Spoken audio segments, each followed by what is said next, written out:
eso, agradecerles la presencia y contarles que la Comisión de Asuntos Sociales tiene 8 subcomisiones trabajando y que son ámbitos bien amplios de participación y creo que esta es la más grande, por ahora la que tiene más gente interesada, lo cual es muy bueno. Plantear que esta historia del programa no fue una cuestión construida por 4 o 5, que eso también está bueno tenerlo presente porque se instauró una comisión dentro de políticas sociales que tuvo que ver con que distintas grupalidades, distintas personas que querían aportar al tema de la discapacidad, pero sobre todo el tema de los derechos. Y acá hay un tema importante, un cambio de paradigma. En Uruguay hemos estado acostumbrados y tomamos casi como natural que las personas tengan que adaptarse a los medios y no los medios a las personas.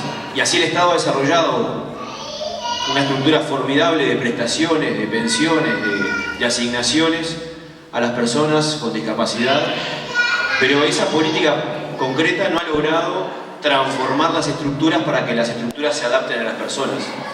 Entonces, de esa manera inercial, siguen estando sujetas a viejas estructuras donde los derechos no se pueden ejercer, porque con una pensión, si tu escuela no es accesible, no puedes entrar. Si tus docentes no están preparados, no pueden esos docentes trabajar adecuadamente. Si el transporte no es accesible en todo el país, no te puedes transportar. Entonces, nos estamos dando cuenta, creo que como sociedad y como fuerza política, que transformar la realidad del país implica ver todos los lugares y destapar todos los tarros. Y acá hay un grupo de gente, que son casi 500.000 personas en Uruguay, que viven en esa situación y que además conviven con una sociedad acostumbrada, adormecida y con estructuras político-partidarias también acostumbradas y adormecidas a que, bueno, es un tema natural, siempre fue así y eso no se puede transformar. Y nosotros queremos reafirmar el compromiso político con los invisibles y desde alguna manera, desde Asuntos Sociales, estamos para trabajar y recomponer el diálogo de la fuerza política con el movimiento social. Eso es un elemento fundamental. Y además abrir la fuerza política a la participación popular. Y estas subcomisiones, estos espacios, que luego se transformarán y dialogarán con las comisiones de programa, son las que tienen que decirle a los gobernantes del futuro qué es lo que el pueblo quiere. Tan sencillo como eso. Y que los gobernantes o administradores de las políticas, que son cargos y cargan con la responsabilidad de cumplir lo que se define en el programa político, cumplan con lo que se debe hacer y no se desvíen en el camino. Pero para eso tenemos que tener un movimiento social fuerte, movilizado, alerta y que defienda lo que se comprometió a defender. Y eso es un programa. Nuestro programa planteó para el 2015 y 2020 institucionalizar la política pública en discapacidad y para eso planteó claramente la creación de un Instituto Nacional de la Discapacidad. Hoy actualmente existe un programa dentro del MIDES, que antes fue un programa dentro del Ministerio de Salud Pública, cambió su enfoque, un enfoque social, de derechos, que durante el periodo pasado tuvo un importante incremento también en trabajo, en intentar poner en práctica algunos elementos de la ley que se aprobó en el 2010. Ese Instituto Nacional de la Discapacidad hoy no cuenta, en el mensaje presupuestal, no cuenta claramente con un presupuesto para jerarquizarlo y que sea el rector supraministerial, como dice el programa del Frente Amplio, que trabaje con los ministerios, porque si no vamos a terminar repitiendo esta inercia cultural en las políticas públicas de que de la discapacidad se ocupa tal oficina o tal prestador de servicios. Y así no rompemos las barreras. Discapacidad quiere decir características de las personas que se encuentran con barreras. Y si no rompemos esas barreras, no hacemos que las personas con discapacidad ejerzan sus derechos. Pero además ese instituto, también, ese INADIS, se planteó en el programa, no solamente debe gozar de presupuesto, sino que además incorpora un componente que es la participación social. La participación social de las personas, tomando en cuenta la Convención de los Derechos de las Personas con Discapacidad y lo que decía el compañero Gregorio, nada sin nosotros, sin nosotros. No más direcciones de la discapacidad tecnocráticas o económicas, sino que sean basadas en los elementos que las personas precisan. Y eso es un compromiso político, que es muy difícil traducirlo en un programa. Por eso, la acción política tiene que estar en la movilización. Y esto que sea supraministerial implica un trabajo transversal. Hoy, ahí está trancada una ley, la ley promovida por el movimiento sindical, que intenta ir a que en el empleo privado haya un 4% en las empresas de más de 25 personas en su plantilla. Eso tendría que estar andando sobre rieles, pero no sobre los rieles de los trenes de acá, de los trenes chinos, los japoneses, los andan como tren bala, porque es una cuestión postergada. Ahora, también tenemos nuestra ley 18.651 que habla del 4% y ahí también tenemos problemas. Entonces, ojo al piojo con creerse que la lucha es solamente una. Debe tener muchas puertas y muchos caminos y muchos campos de batalla, pero acá la batalla es cultural.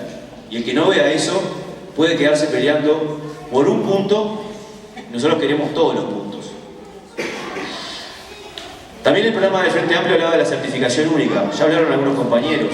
La certificación única implica que una persona que tenga discapacidad pueda certificarse una vez. Esto es, ser valorada de acuerdo a sus características. Ser valorada una vez y no tener que ir a cada prestador de servicio que está diseminado en distintas estructuras del Estado y cada una te pide nuevamente que certifiques ante ese prestador de servicio si tenés o no tenés discapacidad. Si tu discapacidad es permanente, también tienes que estar pasando por esa situación de mostrarle a otros que lo que te está pasando es real. No es una creación de tu cabeza o de la cabeza de quien te puso algo en un papel. Y para la certificación única, uno dice, bueno, es un papel, es un trámite. No, es saber cuántas personas con discapacidad existen en Uruguay, qué características tienen, dónde están y qué precisan. Eso es básico para cualquier diseño de política pública. Por eso también en el programa de Frente Amplio se incorporó la certificación única. Hoy, todavía, en este tránsito de mitad de gobierno, la fuerza política debe decir que eso todavía no está presente y que es parte de nuestro programa. Y hoy todavía siendo un debe. El cumplimiento de la ley 18.651 también fue un elemento que apareció en el programa. No queremos que nos pase como le pasó al gobierno de Sanguinetti cuando se aprobó la 16.095, que después estuvo 20 o 21 años, digo yo, en los cajones de los ministerios de la ley. Si bien se ha avanzado en la reglamentación, sobre todo lo que tiene que ver con asistentes personales, que fue en el periodo pasado, también es bueno decirlo, todavía tenemos una ley que tiene varios elementos, entre ellos la inclusión laboral de las personas con discapacidad, que claramente habla de que los llamados públicos tiene que ser el 4%. Hoy hay entes del Estado que ni siquiera hacen un llamado a personas con discapacidad. Y de acuerdo a los últimos datos del Servicio Civil, de ese 4% que debería ser lo que hoy estoy trabajando o lo que se hacen los llamados a personas con discapacidad, 4%, solamente el 0,66% ha cumplido con... O sea, hay cumplido un 0,66% de personas empleadas, no un 4%. Estamos muy lejos de lo que nos comprometimos a hacer. Y no veo gente movilizada por esto. Y tenemos que movilizarnos por eso. Y tenemos que movilizarnos los frente amplistas. En cuanto a salud, si bien está incorporada la accesibilidad en los lineamientos del Ministerio de Salud Pública, tampoco aparece claramente en el mensaje presupuestal elementos que mejoren la accesibilidad. Y hay un sector muy vulnerable a los elementos de la salud, que son las mujeres en silla de ruedas, por ejemplo. Cuando los mamógrafos no tienen la altura suficiente, es muy difícil desde la silla de ruedas, con autonomía, poder participar de un examen de mamografía. O las camillas ginecológicas, que tampoco están pensadas para que una mujer autónomamente, en su condición de mujer, pueda acceder a un Papá Nicolau o a distintos exámenes ginecológicos. Y esto también tiene que ver con aquella inercia que decíamos hoy, ¿no? De personas asexuadas. Y eso es un elemento que tenemos también y que tiene que estar y ser reivindicado también en las reivindicaciones de las mujeres. Y tiene que incorporarse dentro de la agenda de los derechos de las mujeres también. Porque las mujeres con discapacidad son personas y son mujeres. En cuanto a rehabilitación, claramente el programa del Frente Amplio plantea un plan nacional de rehabilitación. No solamente a nivel del tercer nivel, que tiene que ver con la creación de centros especializados en la rehabilitación. Tenemos algunos que son históricos, pero no hemos podido crear nuevos centros de rehabilitación y trabajar en el primer nivel, que es el nivel más cercano, con un enfoque de rehabilitación con enclave en la comunidad. Todavía estamos expectantes de que esto aparezca con claridad en las líneas gubernamentales. En cuanto a educación, el plan del Frente Amplio plantea que cada carrera de formación docente incorpore en los troncos comunes, las troncos comunes, no en la selección, no en la que uno elige si quiere para hacer más créditos, en los troncos comunes de la formación, tener claridad en cómo formarse y cómo acceder a conocimientos que le permitan trabajar en la diversidad. Hay algunos institutos de formación docente que lo hacen, no en los troncos comunes. Pero esto no es algo generalizado. Tenemos un avance importante que se ha dado, que es el protocolo de educación inclusiva, que surgió a instancias de la Comisión de Continuidad Educativa, que han participado distintas instituciones del ámbito público y del movimiento social. Es un avance. Ahora, ese protocolo se sigue chocando con las dificultades de la cabeza, por la falta de formación muchas veces, por la inercia cultural y por las propias barreras físicas que encontramos todavía en escuelas y en lugares que la accesibilidad no es la adecuada, o por algunas faltas de materiales. Eso es un elemento que también la educación, y ahora estamos discutiendo un Congreso Nacional de Educación, y la discapacidad y la accesibilidad y la inclusión tiene que aparecer. Tiene que aparecer. Es fundamental. El Frente Amplio planteó en la Comisión Nacional Organizadora del Congreso que se favorezcan, que se facilite la realización de asambleas territoriales en lugares con accesibilidad. Lo hemos destacado, porque si no, nuevamente vamos a estar dejando afuera un pedazo del pueblo. En cuanto a ayudas técnicas, allá por el 2014 se formó el Centro Nacional de Ayudas Técnicas, el CENAT, que fue un avance significativo. Antes, las ayudas técnicas venían o de la caridad, este modelo histórico que es muy cómodo para algunos y muy rentable para otros.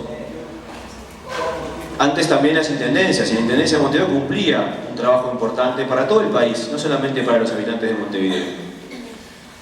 La Intendencia de Montevideo, con el Programa Nacional de Discapacidad y con la UTU, conformaron el Centro Nacional de Ayudas Técnicas. Incluyó la construcción de prótesis, órtesis, ayudas técnicas para audición, para visión, para traslados, para movilización. Hoy vemos que no se ha trabajado adecuadamente el presupuesto. Y ahí, además, situaciones de espera, situaciones de no encontrar respuestas en cuanto a ayudas técnicas en el actual Senat. Pero tampoco se avanzó en la investigación y en la formación de recursos a nivel genérico, porque ahí está la UTU también trabajando. Y eso es un elemento importante, que nosotros logremos capacitar, tener capital humano capacitado para desarrollar nuestros propios procesos de ayudas técnicas. En cuanto a accesibilidad universal, el programa del Frente Amplio se comprometió a desarrollar un plan nacional de accesibilidad. Y esto tiene que ver, por ejemplo, con la accesibilidad del transporte. No vemos tampoco una frase que estimule que a través del Ministerio de Transporte y Obras Públicas, por ejemplo, en negociación con las empresas, se incorporen líneas o haya un plan de desarrollo de líneas interdepartamentales o de larga distancia, o que obligue a las intendencias a tener elementos de accesibilidad en los transportes. Eso sigue siendo una ausencia.